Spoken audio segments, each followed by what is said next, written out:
Kecelakaan hingga mengakibatkan kendaraan terbakar terjadi di KM 6B Tol Jakarta Cikampek pagi ini, Rabu, tanggal 1 Mei tahun 2024 pukul 6.40 waktu Indonesia Barat.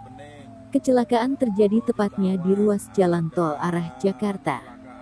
Dari video yang beredar, terlihat petugas sudah berada di lokasi kecelakaan. Terlihat mobil pickup yang terbalik dan mobil Avanza yang terbakar. Api masih membakar mobil minibus tersebut. Asap pun masih terlihat pekat.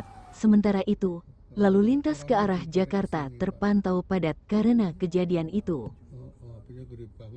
Kecelakaan ini berawal dari mobil Avanza yang dikendarai Budi mengalami pecah ban di lajur 3 arah Jakarta. Pada saat ingin mengganti ban, kendaraan Avanza ditabrak oleh mobil pickup Mitsubishi bermuatan cabai hingga akhirnya terbakar. Pengemudi Toyota Avanza ini sendirian. Alhamdulillah dia dalam keadaan sehat. Menurut keterangan saksi-saksi, pengemudi kendaraan Mitsubishi dan penumpangnya luka-luka, jelaskan Kanit Laka Lantas Polres Metro Bekasi Kota Ibtu Suwandi.